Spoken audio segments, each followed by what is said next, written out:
Otrok je bitje. On je korak evolucijsko pred nami. Ne? On bo nas preživel. Mi se delamo pa pametne. Športniki so terapevti za mase. Vi imate lahko 100-krat nasmešek, 2-mesečen otrok čuti, da niste dobre volje, ker je stvar ponovno v frekvenci.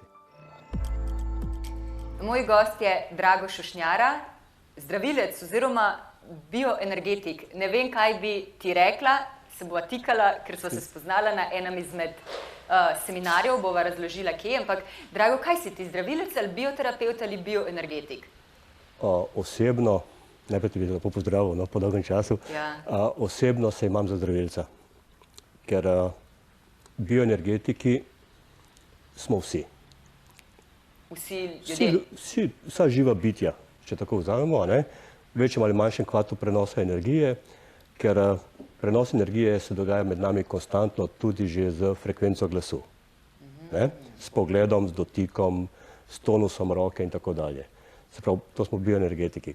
Ko govorimo o bioterapeutih, govorimo o ljudeh, ki nekaj vejo ali mislijo, da vejo, pa v najboljši želji želijo pomagati ljudem.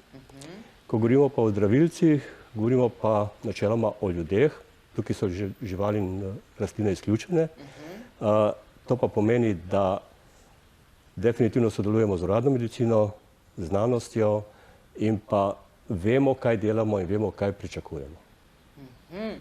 Ampak recimo ženska, ki se ima za zdravilko, ker dela z zelišči, jim pripravlja dobre čaje, zna svetovati in je tudi zdravilka, to pa ni isto. V eno roko je, ker ljudje, ki počnejo zadeve ali dejanja z srcem, so zdravilci. Med njih spadajo recimo tudi športniki. Športniki so terapevti za mase. Imamo športnike, ki igrajo za kapital, imamo športnike, ki igrajo iz srca. Imamo pevce, ki pojejo iz srca, imamo komercialne pevce. Vse, kar počnemo iz sebe in če to oplemenitimo še z nekim znanjem, ki daje rezultate na masah ali posamezniku, bi lahko vse hteli pod zdravilce, seveda. Wow, to sem pa prvič slišala, ampak je res lepo. Jaz se popolnoma strinjam. Ljudje danes želijo vse prebrati in razumeti. In če to znanost potrdi, potem to nekaj velja. Če pa nekdo položi roko na glavo otroku, ki je epileptik, nekajkrat, recimo v roku pol leta, ima manj epileptičnih ali bolj blage napade in znanost to ne zna ali ne more z današnjo tehnologijo dokazati, potem to ni to, samo srečna mama in otrok. Žal je domet prekratek, da bi ljudje verjeli realnosti. Vse moramo danes potrditi. Drago, ti upravljaš res lep poklic, si se pa specializiral oziroma, bom rekla, obrnil predvsem na otroke in na športnike. Zakaj sploh otrok potrebuje zdravitelja? Ali ni otrok najbolj zdravo, živahno, veselo, neobremenjeno bitje na tem svetu oziroma naj bi tako bilo? Naj bi bilo in je bilo. Če pogledamo generacije naših staršev, so v obdobju nosečnosti ženske bile v blaženem stanju. Zakaj? Ne zaradi nje, temveč zaradi ploda. Danes delajo do zadnjega dneva, imajo strese, imajo probleme, imajo ločitve, ne vem kaj vse imajo, ampak nihče ne razmišlja o plodu. Važno samo, da se rodi pa da je zdrav. To je tisti prvi šok za plod, dokler še ni rojen. Drugi del pa nastane po rojstvu, tam nekje do 3., eventualno 4. leta starosti, ko otrok še nima izdelan racio in ego. On komunicira v bistvu na animalnem nivoju. Vse, kar zazna, verjame, ker tako čuti. Ne zna si pa razložiti, kaj šele nam povedati ali vprašati, kaj to je. In se neke stvari zakodirajo pravzaprav. Tako, ker starše ne moramo izbirati. In njihov domet je tak, kot je.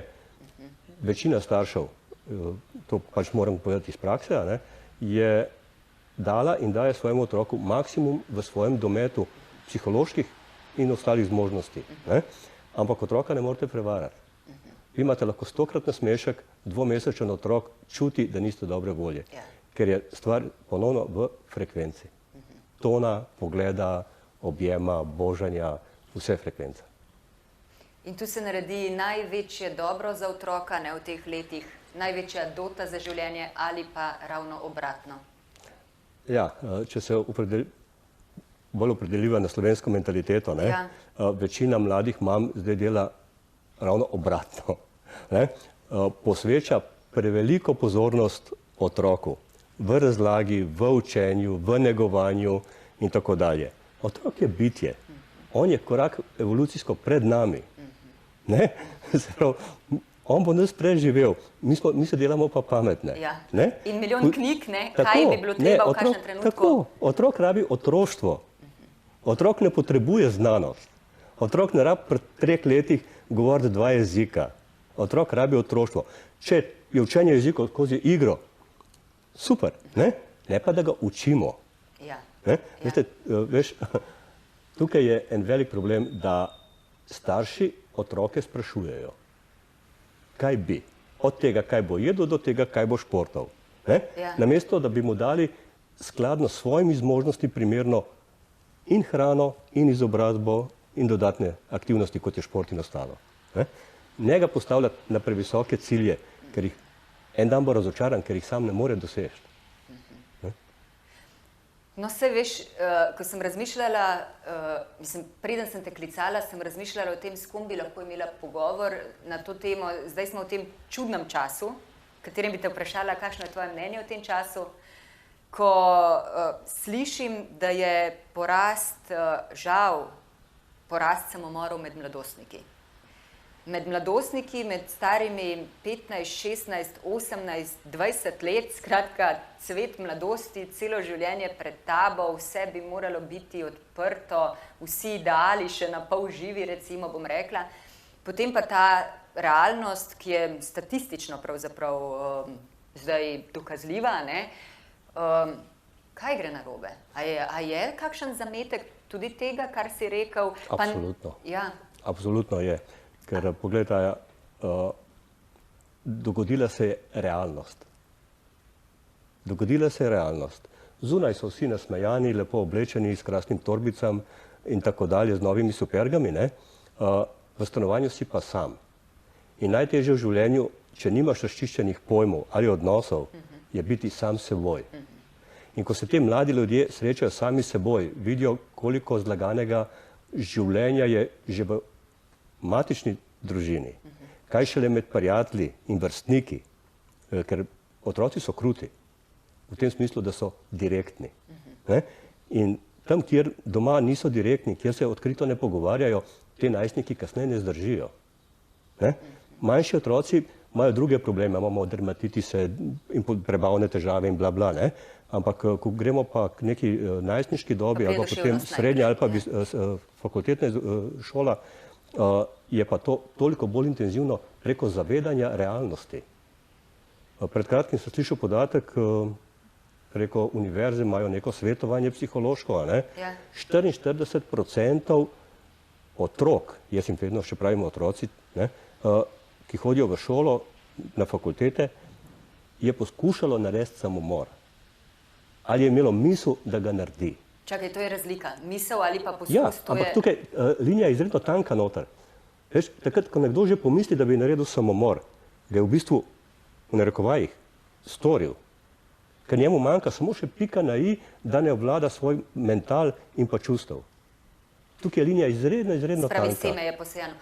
Ampak, Drago, tu te moram malo ustaviti, ker enostavno me je nekaj zmotilo. Recimo, predstavljam si, da ljudje, ki so doživeli to izkušnjo, da je recimo njihov otrok to naredil, kakšno velikansko krivdo čutijo ob tem, pa mislim, da ni tako enostavno iskati krivca samo v tem otroštvu in tako, ker obstajajo otroci ali pa mladostniki ali pa starejši ljudje, ki so živeli v katastrofalnih razmerah. Doma, v družbi, v res slabih razmerah, grozne stvari so se dogajale in nekako izidajo ven kot vseeno uspešni ljudje, recimo imajo krize, grejo skozi to in potem nekako usvojijo to življenje, to modrost in živijo naprej. Se pravi, ni vse zdaj črno-belo. Kaj bi rekel na to? Ma skoraj je, ker vse to, kar si zdaj naštela, to so ljudje, ki so od malega se morali boriti za življenje. Ja. Tam, ker nekaj ne štima, se vsi borijo. Ker mi rastemo takrat, ko se borimo, takrat, ko nam vse štima, lepo uživamo. No, ampak so zmagali, so preživeli. Ja, problem, vse govorim iz svoje prakse, jaz nisem strokovnjak na tem področju, moram poudariti. Saj izkušnje so tiste, ki štejejo. Govorim to, kaj hodi k meni na terapijo. Ja. Hodijo otroci visoko izobraženih staršev, dobro situiranih staršev, ne? Ja. Otroci, ki jim je bilo vse na krožniku, mislim, ki jim je vse na krožniku. Ne? In oni so tisti, ki se danes ne znajo orientirati v smer, kaj pomeni boriti se in pa v kateri točki poiskati pomoč, da se lahko boriš naprej. Ja. Ne? Ja. Ne? Tako da tam na eni strani imamo čisto črno-belo, na eni strani imamo pa zelo močno sivino, ravno pri teh otrocih, ki se jim ni bilo v življenju potrebno boriti. Ne za status, ne kam boš študirati, niti za ocene, na koncu koncev so inteligentni otroci to. Ne? Ja. Ampak kaj pa recimo, če dva odraščata v isti družini, ne? Pod isto vzgojo, oba sta, recimo rečemo, da se jih je razvadilo, da jima ni bilo treba nobenega truda vložiti, da vse jima je bilo na zlatem krožniku, recimo. Ampak v isti družini, pa eden gre v to smer, drugi pa v to. Kaj pa je tu? Ja, tukaj pridemo pa že do tega energetskega področja. Tukaj imamo pa že, ne govorimo več o bratu pa sestri ali pa o dveh bratih, ampak govorimo o dveh bitjih. Imamo dva otroka, ki sta dva svetova. Pri isti vzgoji, pod istimi pogoji. In rojena v isti mami in spočeta od istega očeta. Vse isto. Tako, in tukaj imamo pa potem dva bitja. Ne? Eno bitje je tako, drugo bitje je tako. Ne? In eno bitje se bo predalo in poskušalo oditi tukaj, ne? Drugo bitje bo pa grizlo z zobmi, samo da pride čez. Ja, to je to. Se pravi, nekaj je že danost. Je to usoda? Je to usoda, draga? Kakšen je tvoj pogled na usodo? Jaz se z usodo, z njo nisem prijatelj, ker usodo si krojimo sami. Veliko ljudi se skriva za usodo, za karmo, za odplačevanjem nečesa v nekem življenju in tako dalje, ampak mi smo zdaj tukaj. Moje osebno mnenje je, da mi nič ne odplačujemo od nekje in zaradi nekoga ali sebe, ampak tukaj smo enostavno, da nabiramo izkušnje. Če ti je dano, da moraš te izkušnje nabrati, boš te izkušnje nabral. Če ti je dano? Kaj ti je dano? Kaj je to, kar ti je dano? To kot bitje. Če smo kot bitje prišli sem, mi smo energetska bitja, definitivno, a ne? Če smo prišli kot bitja sem, smo prišli po neke izkušnje. Veste, danes nimamo več filozofov. Ampak, če bi se spustili v filozofijo, bi rekel, če si nekoč ubijal, moraš biti zdaj ubit, da boš razumel. Ker mi smo družba dvojnosti.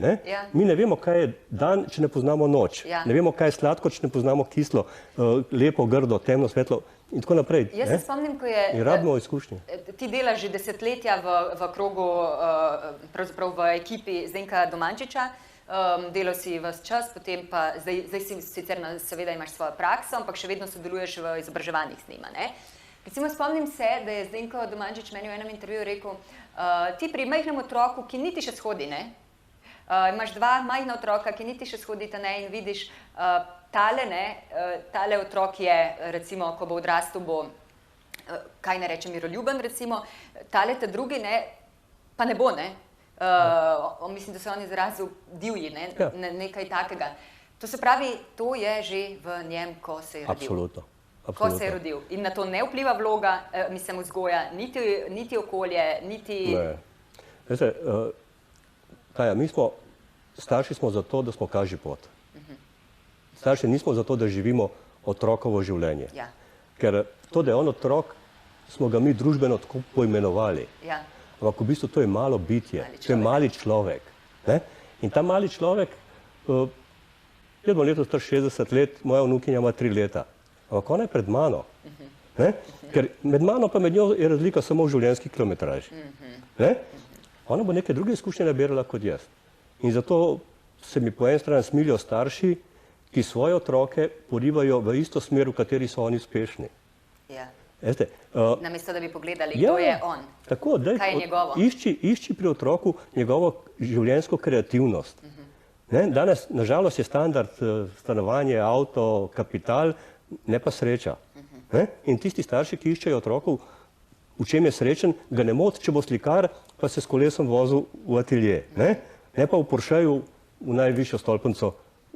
Drago, kaj ti rečeš, kaj bi ti rekel tem mladostnikom, Mene je zanimivo to, na eni strani imaš res mladostnike, ki so blazno uspešni. Občuduješ ga pri 20 letih, kaj je že ustvaril, kakšna je njegova pot, kako razvija stvari, kako mu gre, kako tudi ko pade, se pobere in gre še boljši naprej.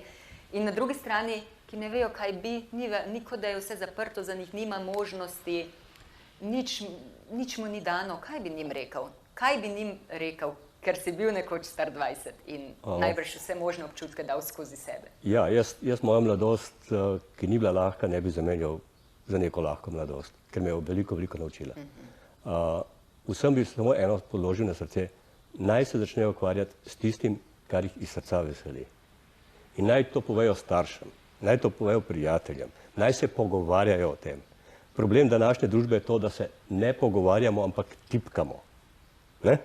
Pogovor je frekvenca. Vsakič, ko z nekom govorimo, vemo, ali je iskren ali ni iskren. Koliko naš ego to prevara, ali nas zmoti, ne, je druga pesem. Ampak vse je v pogovoru, vse je v frekvenciji glasu. In če mi povemo staršem nekaj iskreno, morda se tisti trenutek ne bojo strinjali, ker nam želijo dobro, da bi šli po neki drugi poti, ki smo lahko tudi uspešni in iz svojih izkušenj nas želijo zapeljati, ukaži pot, kaj je bolje za nas. Ne? Ampak, če se resnično nekaj želimo, gremo tudi mimo tega in na koncu starši uvidejo in nam pomagajo in nas suportirajo. Treba se enostavno pogovarjati in iti za svojo srčno željo. In definitivno in ustrajati preko vsega, ne? Preko vsega ustrajati, ker tisto, kar rad delaš, to te osrečuje. Nimamo uspešnega športnika, ki ni s srcem igral košarko, ki je dež padel samo zato, da bi nekam prišel. Nimamo slikarja, ki ni milijon platen raztrgal, da je postal uspešen. Samo tisti ljudje, ki ustrajajo, ampak ustrajajo od tukaj, ti ljudje so uspešni, ne glede na izobrazbo ali družbeni status. Ja, ampak zdaj še eno vprašanje naprej. A veš, kako prepoznati to željo srca? Predstavljam si, če malo pomislim na te mladostnike, ki ne čutijo nič, ker jih nič ne zanima, recimo. Vprašanje je zakaj, ne? Vprašanje je zakaj. Jaz verjamem, da v sebi to imajo, vsak človek ima, ampak kako do tega priti? Ponovno preko pogovora. Jaz dam zelo rad primer vedno športnikov, ker to nam je nekje v družbi najbolj na očeh. Uspešen športnik ima zelo resen problem, ko konča kariero. Ker je celo življenje za njega, kot uspešnega športnika, skrbel tim. In če to prenesemo v družino, sta to pač oče in mati, ali pa kakšen starejši brat ali sestra. In tebi ni treba misliti, ker oni skrbijo in ti se imaš samo dober. Tako da, ko pridemo do točke in rečemo, ne rabim vaš suport, hvala lepa za vse, kar ste naredili zame, zdaj bom pa jaz svoje življenje živel. To je pa tisto, za čimer se je potem pač vredno in potrebno truditi. Spravi, ti kar daješ odgovornost na te mladostnike, bolj kot na starše, recimo? Niti ne odgovornost na njih, zato ker so neosveščeni v to smer. Ker o tem se ne pogovarjajo ne v šoli, ne v starši, ne nikjer. Šele, ko pride do problema pri nekem psihiatru, pediatru, psihologu in tako dalje.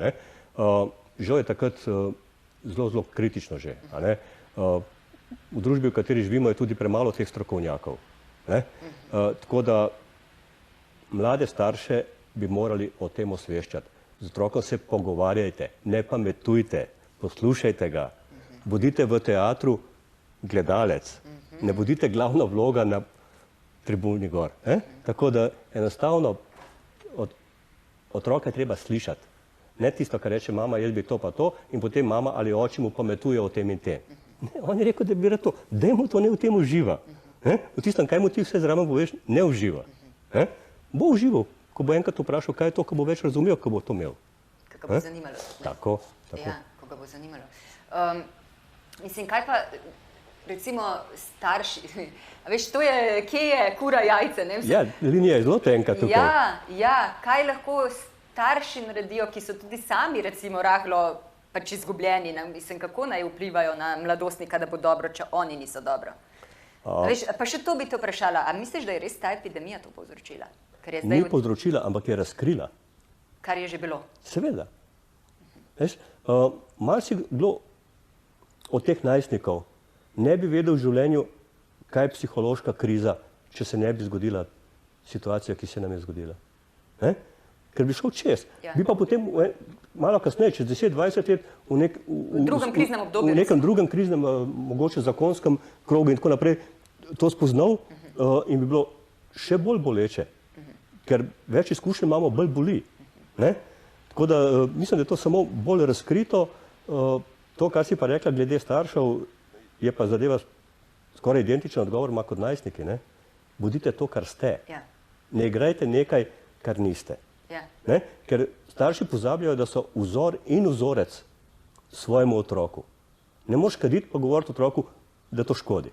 Ne? Enostavno v glasnici reči, da ne bom več kadil. Ja, ne morem nehati. Ja, potem imaš mogoče en drug problem.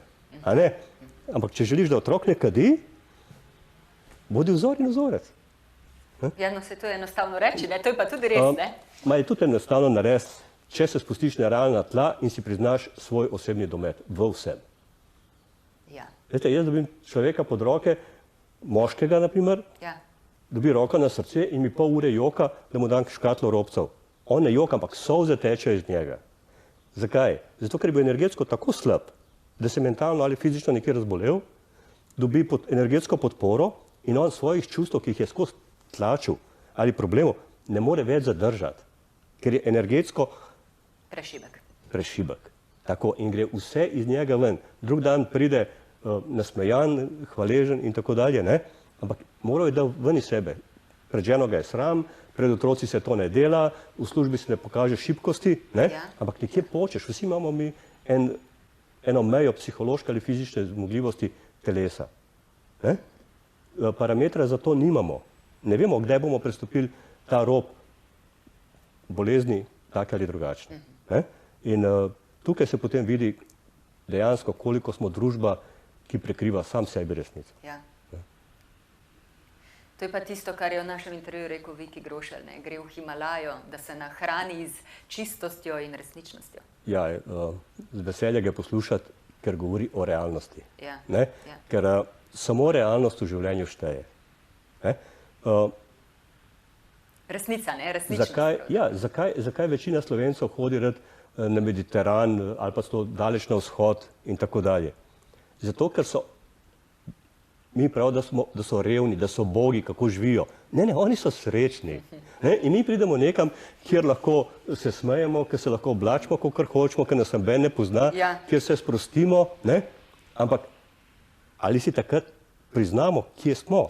Ali uvidimo, kako v bistvu sami sebe zavajamo, da funkcioniramo? Ja. Ne? Ja. Koliko adrenalina, koliko stresa sami se povzročamo, koliko energije po nepotrebnem trošimo, ki bi jo dali lahko sebi na razpolago za čustva ali za samo zdravljenje. Ne? Ja. Tako da... Ja, veliko si načel enih teh stvari, v katerih človek lahko razmišlja. Še bolje je, če začne delovati, ne da gre vse samo v razmišljanje, ampak da dejansko obrneš smer in začneš delovati drugače, enostavno. Z majhnimi koraki in potem samo steče. Ja, tukaj se dostikrat s pacienti pogovarjamo, kaj spremeniti. Ja, pa kako? Sliši se zelo enostaven, spreminjati je pa težko. Ne? Ampak če ste pošteni do sebe, začnete pri sebi spreminjati stvari, ki vas najmanj motijo. Najmanj? Najmanj. Ker vi plus ta uspeh, ne, ste potem močnejši, bolj samozavestni, se lahko lotite večjega problema in tako dalje. Ne moramo kar naenkrat brez kondicije iti na Triglav. Ni šans. In tako je v našem privatnem življenju. Nažalost, vsem Slovencem hiša pomeni ne vem kaj. Podnajemnik, bog ne dej. Ampak ali se ljudje vprašajo, ko pridejo v 60. 70. leta, ali živiva dva tujca pod isto streho? Tega je ogromen. In potem detki in babice krasno vzgajajo vnuke, ker popravljajo svoje napake iz neke dobe, v kateri so bili oni pač primorani delati napake, ker so želeli nekaj ustvariti, ker jih nihče ni osveščal. Zato so detki in babice krasni in vzgojitelji in terapevti. Tako da enostavno se te zadeve da zapeljati, če ljudje želijo imeti svoj notranji mir. Notranji mir je pa osnova za to, da smo imunsko odporni, da smo psihološko stabilni, da nas take krize, kot so te, ne vržejo iz tera, da ne vemo, kaj bi in iščemo v črni varianti odrešitev in tako dalje. Tako da, če bi potegnili črto in začeli končno otroke vzgajati po lastnem vzoru dometa, če bi v šolah nehali iskati ne znanje, ampak iskati znanje, če bi na fakultetah in tudi že v srednjih šolah učitelji ne smatrali, da je njihov predmet osnova za celo življenje. Ja. Veste, to so taki mali segmenti, brez znanja ne gre. Znanje je temelj neke družbe, ampak znanje je relativna stvar. In nobeno znanje, ki ga imamo, ni osnova, da živimo. Ja. Lahko se ga oprimemo in smo uspešni, nekaj dosežemo s tem, doprinesemo družbi in tako naprej. Hvala, Drago, hvala ti za Veselje mi je bilo. tvojo modrost, ki izhaja predvsem iz življenjskih izkušenj. Absolutno.